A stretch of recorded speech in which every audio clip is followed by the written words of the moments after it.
mataas ang uric acid. Okay, marami tayong kababayan, may gout, talagang sobrang sakit pag umatake ang gout. Tuturo ko sa inyo yung natural treatment, pagkaing makakatulong, mga bawal din gawin, pero pati yung gamutan, ituturo ko rin yung lab test, gamutan, tapos papacheck din tayo sa rheumatologist pag talagang malala yung gout. Okay? Home remedy. So, ang gout, 4 to 6% of the population. So, medyo marami din siya. Okay? Pero hindi lahat ng arthritis ay gout. Ito yung pagkakamali na, ito yung maling paniniwala ng marami. Yung iba, basta sumakit lang yung siko o tuhod, gout na daw. Hindi nakakain ng monggo o laman loob, di ba? Hindi po. Karamihan ng arthritis natin ng may edad 50, 60, senior, karamihan ay osteoarthritis. Ibig sabihin, arthritis sa pagkatanda. Masakit ng leeg, likod, osteoarthritis yan. Pero, meron din namang rheumatoid arthritis. Ang rheumatoid arthritis, hindi rin siya gout. Mataas lang ang, ah, ang inflammation niya. Usually sa mga 30s, 40s yan. Pero, ang gout iba po. Pag gout, mataas ang uric acid. Kailangan may blood test muna. So, tingnan nyo, yan o, yung hinlalaki. Okay? Pag umatake ang gout, sobra sakit, matindi. High levels of uric acid. Okay, ang uric acid, yan o, nagbe-breakdown siya. At merong chemical called purine. Okay? 4 to 6% ng population may gout. Ano muna senyales nito? Una-una, masakit. Okay? Masakit siya, umiinit, mainit, at minsan sa gabi umaatake. Ang problem ko kasi, minsan yung pasyente lalapit sa akin, meron na siya mga bukol ng bukol dito. So sabihin ko, parang late na eh. Diba? Medyo late na yun, tanggalin daw yung bukol. O meron lalapit na pasyente, mataas na creatinine, kidney disease na, magki-kidney failure na dahil sa gout.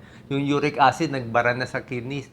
Late na rin. Kaya kung itong ginagawa itong video, kasi maraming kababayan natin ayaw magpa-check up, hindi nagpapa-blood test, pag dumating, huli na, dami ng bukol-bukol naglalabasan. So, oras na tumaas ang uric acid nyo. Okay, yan, ang blood test. Magpa-blood test, pag mataas ang uric acid, 7, 8, 9, 10, kailangan gamutin na agad. Ayusin na yung pagkain at kung kailangan uminom ng gamot, iinom na agad para hindi tayo umabot sa komplikasyon. Anong causes ng gout? Minsan namamana lang yung gout, pwede rin. Or pwedeng mataba, overweight. Okay? At yung mga bawal na kakainin yan, sugar, alcohol, laman loob, at yung mga ibang matatamis, counted din yon. So, uric acid level dapat ipa-check, blood sugar dapat ipa-check kasi mga diabetic, mas prone din sa gout. Pag may gout na kayo, okay, tulad na sinabi ko, kailangan requirement mataas ang uric acid. Proven sa blood test. Pag hindi mataas, hindi natin masasabi ng gout yun. Merong mga stage yan. May gout na asymptomatic gout. Mataas lang yung blood test nyo, uric acid, pero wala pang nararamdaman. Okay, walang sintomas. Good or bad, para sa akin, hindi siya good. Kahit walang nararamdaman, mataas na uric acid, kailangan na ayusin, gamutin kasi baga sa meron ng mga crystal dyan, magbabara-bara na yan, baka hindi nyo lang nakikita. Gusto natin siya unahan. Merong umatake na ng gout, ito yan, 3 to 10 days yung attack ng gout. Meron naman, tuloy-tuloy na yung atake, chronic gout na, malaki na, meron na naglabasan. Ito, mas mahirap na rin gamutin. Bibigay ko na rin yung gamutan. Kompleto na, pati medical treatment. Ang doktor na pinupuntahan na rheumatologist. Okay, sila pinaka-specialista. Pag umatake yung gout, sobra sakit yan, mapula. Okay, matamaan lang ng tela, sobra sakit. Makita mo, minsan dito. At isa pa pala yung mga post-stroke patients. Pag na-stroke pala, prone pala magka-gout. For some reason, prone magka-gout eh. So, pag umaatake ang gout, ang pwede mo lang inumin, colchicine. Colchicine, 1 tablet, 3 times a day. Tapos, pag maintenance, minsan once a day or 3 times a week. Ito pwede pag acute atake ng gout. Tapos, pwede rin naman pain reliever. Although hindi ako excited magbigay ng pain reliever, kung sobra sakit, okay naman, konting pain reliever. Pero itong colchicine, yan talaga pangontra sa atake ng gout. Pag umaatake ang gout, hindi pwede uminom nitong allopurinol na maintenance. Ulitin ko, ito yung rule ng mga doktor. Ito yung mga nakikita nila na minsan namamali pag layman. Pag acute ang atake, huwag mo na mag-allopurinol, baka lalo daw tumaas yung uric acid. So, pag kalmado na yung gout, kalmado na, hindi na namamaga, doon ka magme-maintain ng choose one. Choose one. Merong allopurinol, lumang gamot, matagal na, murang gamot, kaya lang, sa ilang tao, maraming side effect. Okay? Pero kung hindi ka naman, wala ka naman side effect, hindi ka kasali sa may side effect, pwede ka mag-allopurinol, mura, pang mahirap, pwede. So, itong mga dose niya, 100 mg once a day, tinataas ng 300 mg after ilang weeks. Meron namang mas mahal at mas bago, Febuxostat. Mahal lang, pero less side effect naman. Actually, mas maganda to. Mas maganda siya. 40 or 80 mg once a day. Pero kung kulang sa budget, dito na lang sa isa. Ito lang kasi may mga minomonitor pa. Ito, binabantayan pa creatinine, SGPT, SGOT kasi nga possible side effect. Pero huwag kayong matakot sa side effect. Mas nakakatakot yung gout.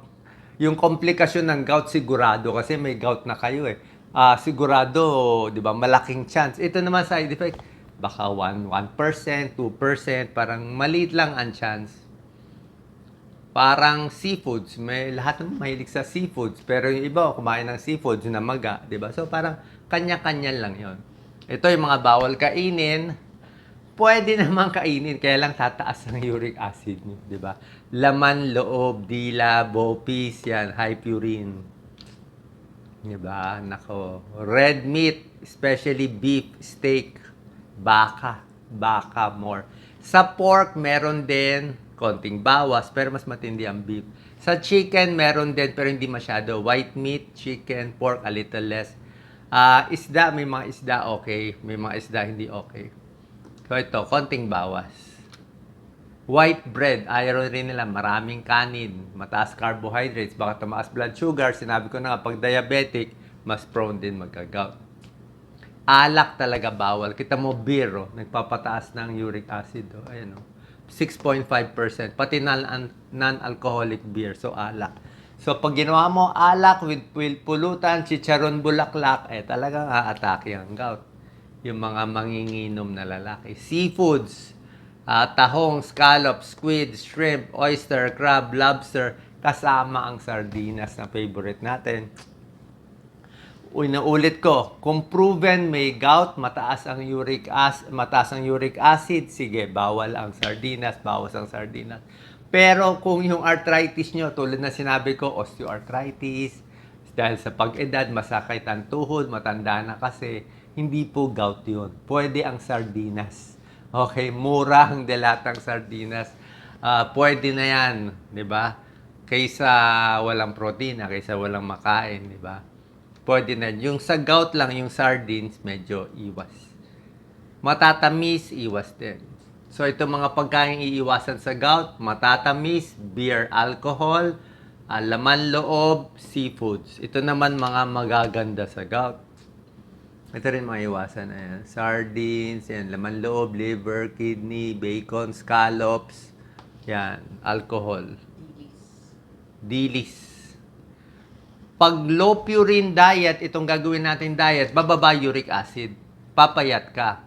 Mababawasan ang gamot. Pero, mababawasan lang ang gamot. In short, kaya ako nililinaw kasi yung kababayan natin, sabihin nila, makinig lang ako kay Doc Willie, hindi na ako magpapacheck up, makakatipid ako.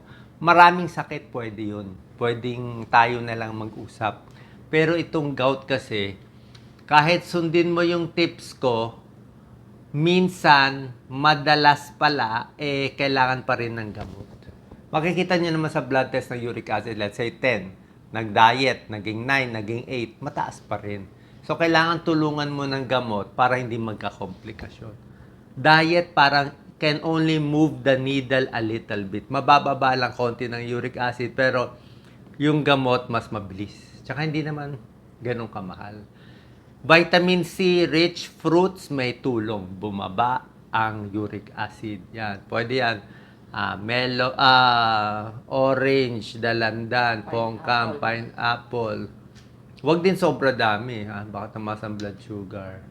Yogurt, low-fat milk, okay. Avocado, pwede. Antioxidant, vitamin E, good fats, anti-inflammatory. Cherries, wala tayo. Pero sa mga overseas worker, meron. Kung meron kayo nito, one of the top foods para sa gout yan. Munggo beans, pwede. Nagsulat na nga ng libro yung mga rheumatologist. Siyempre ako, internist cardiologist. Sunod tayo sa rheumatologist. Naglabas na sila ng libro, mga rheumatologist sa Pilipinas, pwede kumain ng munggo sa gout. Kasi nga, sa gout, iwas ka na sa baboy, baka, di ba? Tsaka laman loob. So, saan pa protein source mo? Di ba? Di chicken lang. Kailangan mo protein source. Beans, vegetable protein siya. Kaya okay siya. Gatas, protein din siya, di ba? So, ito yung mga protina. Kailangan mo ng protina sa muscle, pero hindi siya galing sa hayop at hindi siya nagpapataas ng uric acid. Kaya pwede siya. Pwede ang munggo. Okay, lean protein, yung mga lean lang, mga chicken, mga walang taba. Tubig, napakahalaga. Dito nagkakamali ang karamihan, di uminom ng tubig. Para bumaba uric acid, lumalabas dapat sa ihi. So, kailangan tulungan mo. Kailangan i-flush mo, parang toilet. I-flush mo ng i-flush. Paano mag-flush? Uminom ng 12 basong tubig. Pag may attack, sabi nga 16 glasses. Pero I think sobra dami yung 16. 12 glasses of water para lumabas yung uric acid. Ito yung malaking tulong para bumaba yung gout. Tsaka sinabi ko sa inyo, diba, tubig, ang daming benefits. Sa mukha, sa tiyan, sa puso, sa liver, sa utak, pati uric acid, pati gout, matutulungan ng tubig. 12 glasses requirement. Kape, konti, hindi ka naman makakadami ng kape. Caffeine. Water, very important. Brown rice, wheat bread, sabihin, high fiber. Mga gulay, pwede. High fiber foods. Lose weight, pinakamahalaga. Mas payat, mas hindi aatake ang gout. Ito yung mga sakit ng pagkain, di ba? Diabetes, sobra kain. Cholesterol, sobra kain. High blood, sakit sa puso, sobra kain. Gout, kain din ang problema. Ito na yung last slide ko. Kaya ako pinag-iingat kayo kasi nga ayaw natin tong komplikasyon. Silent killer siya. Mataas uric acid, wala nararamdaman sa una, pero kidneys mo sinisira na niya. Yung crystals, hindi nga lumalabas pa sa kamay at sa siko, nagbabara na yung kidneys mo. Pag pina-ultrasound mo yung kidneys mo, kita na may bato-bato. Uric acid yung bato.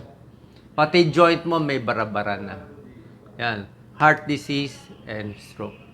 Sana po nakatulong tong video natin. Ingat po tayo sa gout. Pa-check po tayo sa ating rheumatologist. God bless po always.